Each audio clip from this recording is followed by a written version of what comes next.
शेर अफजल मरवत साहब का सवाल आपके सामने रख दूं, उनको किसने निकाला और क्यों निकाला पार्टी से?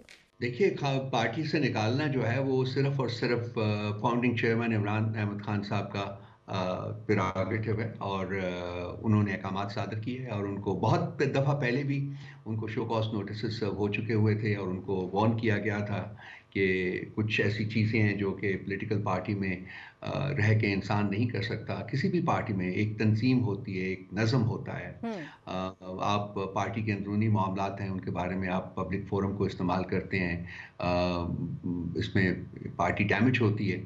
लेकिन उनकी एक कोई नेचर है ऐसी कि जी वो मजबूर होते हैं कि जब भी उनको मौका मिलता है, वो इस किस्म के लोगों के ऊपर इल्ज़ामात लगा देते हैं और पार्टी के बारे में बहुत सारी ऐसी बातें कर देते हैं जो कि ठीक नहीं होती। अच्छा, मैं देख रही थी कि बहुत सारे आपके लीडर्स, स्पेसिफिकली अगर खैबर पख्तूनख्वा की तरफ देखें तो वहाँ से लीडर्स कह रहे हैं कि इस फैसले पे नज़रसानी होनी चाहिए।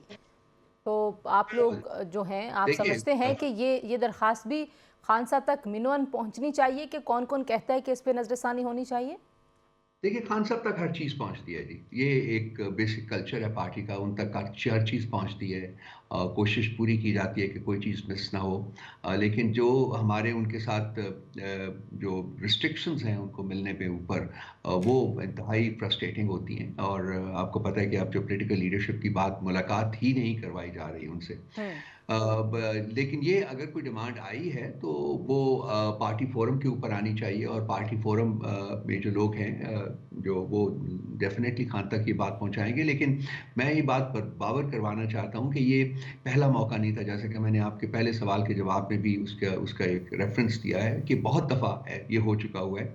लेकिन ऐसा लगता था कि शेर अफजल मरवत साहब जो हैं वो अपनी अंदरूनी कंपल्शन से मजबूर हैं और वो अपनी ज़ुबान पर कंट्रोल नहीं कर पाते। तो ये मेरा ख़्याल है सोच समझ के खान साहब ने ये फ़ैसला किया है और उन्होंने कहा है कि फ़ौरी तौर के ऊपर ये काम किया जाए। अच्छा, कुछ पार्टी और लोगों के ऊपर भी इल्ज़ामात लग रहे हैं, यानी कि असद कैसर साहब पे भी इल्ज़ाम लगने की बात हो रही है, जुनैद अकबर साहब पे भी इल्ज़ाम लग रहा है सवाबी के जलसे के हवाले से, अली अमीन गंडापुर साहब पर फंड्स ना देने के इल्ज़ामात हैं।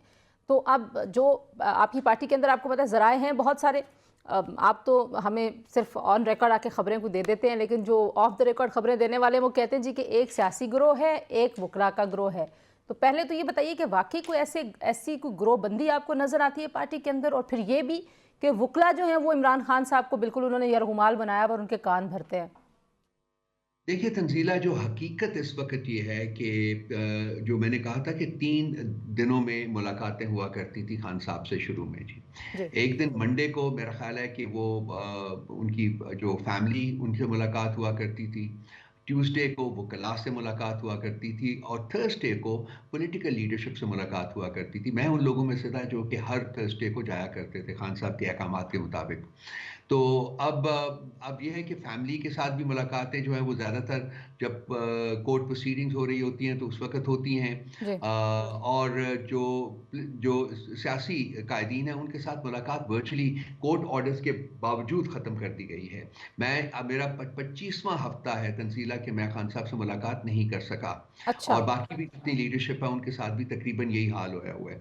तो ये मैं यरगमाल का लफ्ज़ तो बिल्कुल नहीं इस्तेमाल करूँगा जी कि लीगल टीम की ने यरगमाल बनाया हुआ है। लेकिन ये हकीकत माननी पड़ेगी कि ज़्यादा मुलाकातें उन्हीं लोगों की होती हैं क्योंकि वो जब कोर्ट हियरिंग हो रही होती है तो वो चले जाते हैं, वो लोग चले जब भी कोर्ट हियरिंग होती है और वो हफ्ते में 2-3 दफ़ा उनकी मुलाकात खान साहब से हो जाती तो है। क्या आप सो लोगों को कोर्ट हेयरिंग पे जाने पे पाबंदी है? मतलब अगर आप भी जाना चाहें उस नहीं, हेयरिंग में तो आप नहीं जा सकते? नहीं, नहीं जा सकते जी, नहीं अच्छा नहीं अच्छा जा अच्छा, मतलब सकते। वकला सिर्फ़ जा वो लोग सकते हैं। जो कि केसेस के साथ जो मुंसलिक होते हैं या 1-2 और लोग हैं जो कि जिनको इजाज़त दी गई हुई है, वो जाते हैं। लेकिन सबसे इम्पोर्टेंट चीज़ ये है कि जो हमारे सियासी कायदीन हैं, उनकी मुलाकात बिल्कुल नहीं होने दी जा रही और ये कोर्ट ऑर्डर की, इस्लामाबाद हाई कोर्ट के ऑर्डर्स की खिलाफ़वर्ज़ी है। आईएमएफ के साथ ज़ाहिर है पाकिस्तान तहरीक इंसाफ की एक हिस्ट्री है, जो एलिगेशंस आपके ऊपर लगते हैं, आ, यानी कि ख़ुद इमरान खान साहब ने डील नहीं पूरी की थी और उससे उससे अकॉर्डिंग टू जो उस वक्त के क्रिटिक है और इकनॉमिक एक्सपर्ट हैं कि मुल्क को नुकसान हुआ। उसके बाद फिर उन्होंने अपने दो जो वज़रा थे सूबाई, उनको कहा कि आप आईएमएफ को कहें कि ये प्रोग्राम जो है वो पाकिस्तान को ना दें। अभी आप फिर एक बार आईएमएफ से मुतालबात कर रहे हैं और मुतालबात को हुकूमत और पीटीआई के मुखालफी ये उसका बयानिया बनाते हैं कि आप लोग रियासत के ख़िलाफ़ मुसलसल महाज आरा हैं। कैसे देखते हैं आप? वाई ये कंसिस्टेंट एक पॉलिसी आईएमएफ के साथ, वाई? देखिए, जो एक लेटर हमने लिखा था, वो लेटर के मुंदरजात आप पढ़ लीजिए। वो लेटर में हमने पहले पैराग्राफ में भी कहा है कि इस लेटर का मकसद बिल्कुल ये नहीं है कि आईएमएफ जो है वो पाकिस्तानी हुकूमत के साथ अपनी डीलिंग्स जो है वो ख़त्म कर दे। ये उसके मुंदरजात का हिस्सा हैं। हम्म।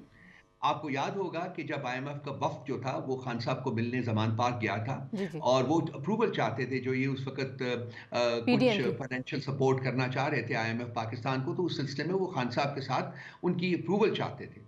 और वो अप्रूवल खान साहब ने एक ही शर्त के ऊपर दी थी कि पाकिस्तान में, मुल्क में free fair and transparent elections होने चाहिए, और उसके साथ आईएमएफ के वफ्द ने एग्री किया था। उसके बाद जब सेकंड ट्रांच रिलीज होनी थी तो फिर खान साहब की प्रपोजल जो इनपुट ली गई थी, और खान साहब ने वही बात दोहराई थी, free fair and transparent election दोनों। और खत में हमने सिर्फ ये लिखा है कि मुल्क में वो जो वादा किया गया था वो ना ही इलेक्शन फ्री है, ना फेयर है, और ना ही ट्रांसपेरेंट है, बल्कि रात के अंधेरे में डाका डाला गया है। और इनकी अपना जो इनका जो अपने अपने जो रूल्स एंड रेगुलेशंस है आईएमएफ में, उसमें इनको 30% सीटों के ऊपर ऑडिट कराने का हक हासिल है, अगर उनके पास क्रेडिबल इंफॉर्मेशन आए कि जी कुछ घपला ठीक। हुआ है। ठीक। हमने सिर्फ उस क्लॉज को इन्वोक करके कहा था जी कि 30% जो सीटें हैं उसके ऊपर आप जो ऑडिट जो है उसका वो ठीक। करवाइए। रऊफ साहब, एक आखिरी मुझे चीज़ बता दीजिए कि अमेरिका के हवाले से भी ज़ाहिर है मुसलसल एक कैंपेन है, एक पीटीआई कैंपेन कर रही है जो समझती है कि सदर ट्रंप जो है वो बहुत अहम बयान देंगे इमरान खान साहब के हवाले से, और एक आपके मुखालफिन है जो कहते हैं कि आप लोगों को वहाँ से कोई मस्बत जवाब नहीं मिल रहा, बल्कि लफ्ज़ ये इस्तेमाल हो रहे हैं कि आपको झंडी करा दी गई है।